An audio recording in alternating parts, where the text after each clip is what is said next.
Greetings, Mechwarriors. Hello, ladies and gentlemen. This is TTB speaking, and welcome back to German Mechgineering. Today, guys, we're playing the Enforcer 5P, and that thing is going to be in a double UAC5 configuration.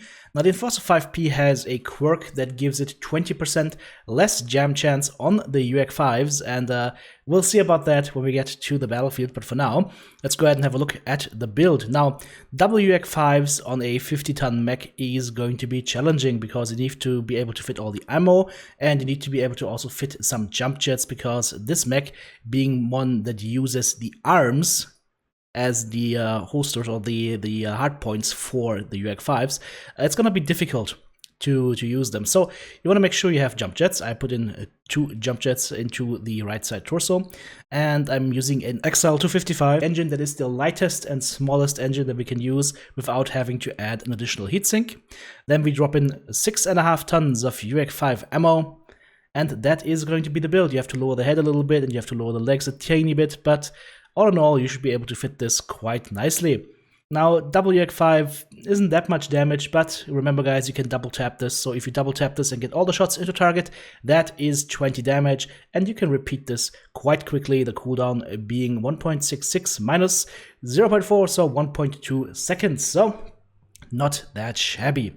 Okay, let's have a look at the skill tree. As you could already see, we have the cooldown reduced, we have the heat reduced, and we have the max range or the optimal range amped up to 660 meters, as well as the projectile speed up. So you already know what's going on, guys. What's going on here is heavy investment into the firepower tree to get a lot of the cooldown nodes, as well as the enhanced rack UAC nodes and magazine capacity 1 and 2 for more ammo.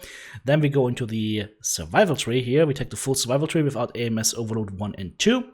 Nothing mobility, jump jets or operations, sensors tree, seismic 1 and 2, as well as 5 points of radar derp. Whoops, daisies, I forgot one here.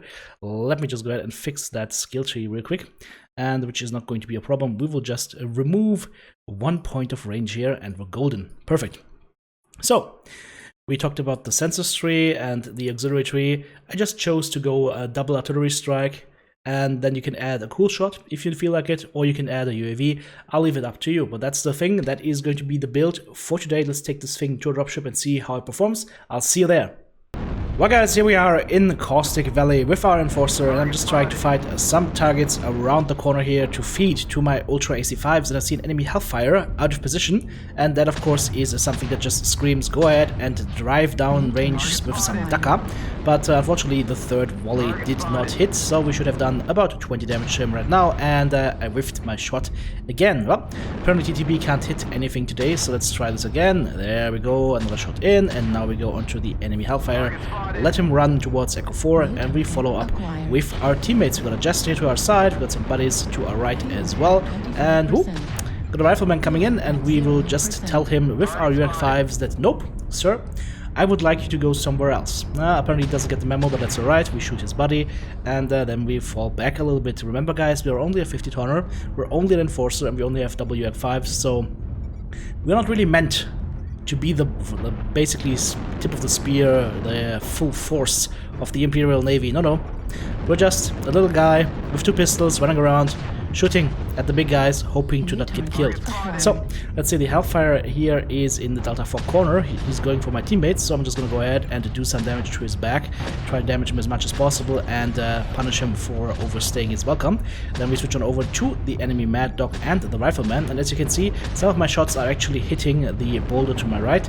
That is what you get for playing a mech that has arms, because we're a little bit of a knucklebragger here. Okay, let's see what we have here. That enemy is down. The enemy team has now pushed into Delta 3, Echo 3, and they are very danger close to us, so I have to be careful here, but I still can get some shots into target, for example, into that Nightjar, and we'll try to focus him down if we can. Now, whoop, enemy Black Knight coming in, also a red smoke being deployed. I don't like that. Let's get the hell out of here.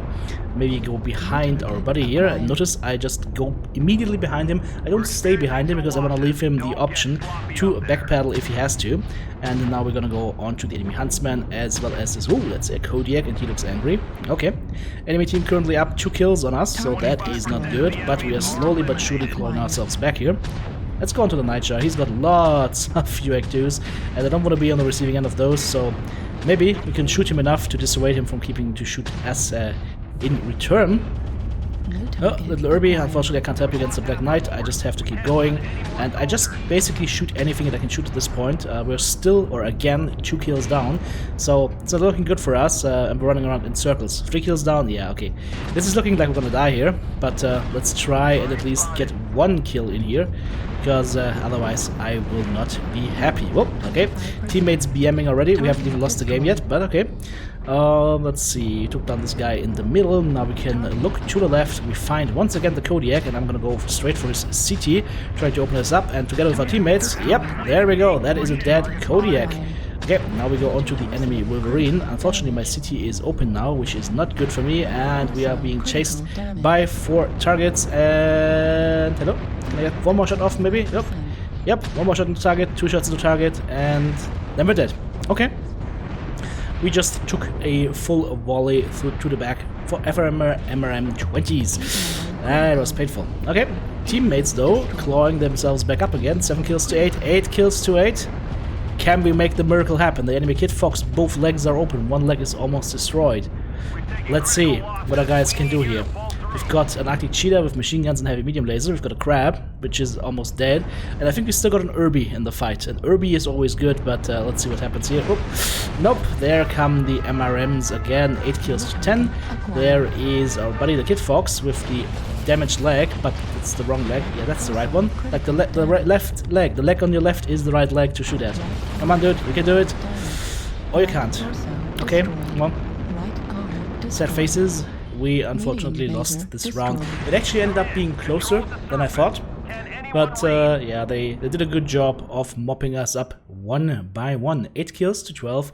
Final score, let's go ahead and have a look at the scoreboard to see how our little enforcer did. 1 killing blow, 7 assists, 1 solo kill. I actually got the solo kill on the Kodiak. 1 KMDD, 503 damage done with just 1 component taken out.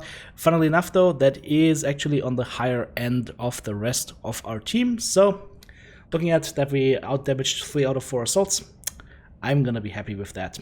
So, and guys, by the way, if you enjoy this content, check out my Patreon page, consider becoming a member of Team TTB, and we're gonna go ahead and jump right into the next match here, and it is going to be on Frozen City Classic at night. How can you tell the difference between night and day? Well, it's pretty simple. Frozen City Day is the one that has all that white haze that where you can't see shit, and night is where things clear up, and it is crystal clear what you have to do. And what you have to do, of course, is shoot enemy targets as much as possible. Now, the enemy team has dug in Bravo 3 right now, which is unfortunate for me because I'm not equipped to shoot over these little obstacles. Again, guys, we are knuckle draggers, so I'm positioning myself over here to the side, trying to not shoot my cataphract buddy into the back, but trying to still be in a position where I can assist and deal out some damage here. We are in perfect range to do full damage, and if our teammates assisting, the enemy team should not be coming over this hill, at least not in force, because the first guy coming over there will be shot. Now, as you can see, the enemy team is now splitting up a little bit. Some of them are on Charlie 3, some of them are still staying in Bravo 3. I'm trying to hit that enemy Mad Dog and try to get him to move, which is now successful.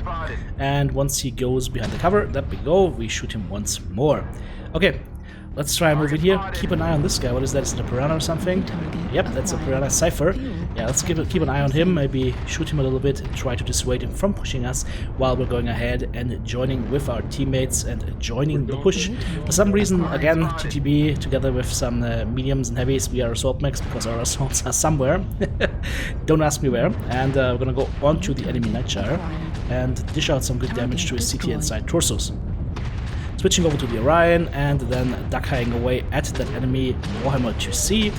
Yeah, guys, sometimes it's just all about switching targets as fast as possible and just getting as many shells downrange as you can in order to dissuade the enemy from pushing into you. And you would be surprised how easy it is to actually get people to run for cover if you just hit them once or twice with a UAC5. People will be going for cover quite quickly, especially if you're not the only one shooting at them, which is the right move, guys. It is the right move to go quickly for cover, but you can sometimes just fake them out a little bit. So that Mad Dog should be dying any second here now if I can actually get a shot into this target and maybe hit him. Nope, never mind. Getting shot in the face right now. I couldn't see who was shooting me, but it's alright. My teammates are now pushing on the right flank, so let's go ahead and join them hopefully and go on the other side of that Mad Cat because he's slowing me down and I don't want to end up dying here. There we go. Get 2 shots into him and keep on moving and keep the fire going, unless we jam, of course, in which case we don't fire anymore. Sad face. Okay. Quick draw is dead. There is my buddy from before, from the beginning of the match again. That's a Daka Bushwhacker. That's a crab that we can also shoot a little bit. And we keep on pushing and go onto the enemy Shadowhawk. Shoot him a little bit. And then try to find the next target here. 4 kills over 2 right now. Things are looking good for us. Yeah, I'm gonna focus onto that direwolf here. That is the big loot pinata right now that we need to deal with. And I'm gonna join my teammates here. Try to jump up behind him. Unfortunately got caught a little bit, but that's alright. Just go ahead, amplify a little bit of damage, help my teammates, and that direwolf should be popping off. There we go. Alright, beautiful. Now we can go ahead and push into the rest of the enemy team. 7 kills over 3. This should be a win. The Orion is CT Red, has no more weapons, so we'll ignore him. Instead we go for... Ooh, that's a Bushy again. Alright. He's still got weapons left. Alright, he's got UAC10s actually, not Rakadaka, it's just UAC10s, which is an interesting build that I might want to do at some point. He was cooking off some ammo though, and that ultimately ended up destroying his mech. Last guy left is the Piranha from the beginning of the match, so the team should be able to deal with him quite easily and quite quickly. So no need for me to go over there because I'm just not gonna arrive in time. And there we go, the Piranha loses his legs and therefore his life. And we can go ahead and have a look at the scoreboard for the second match of the day. Ta-da! 1 killing blow, 8 assists, 342 damage done with 3 components taken out. Actually a lot less damage done than I would have expected, but apparently we shot a few short rounds into the wall. And looking at the rest of the team, damage numbers are fairly evenly distributed across the board, so overall, good game, well done everybody. Take care guys.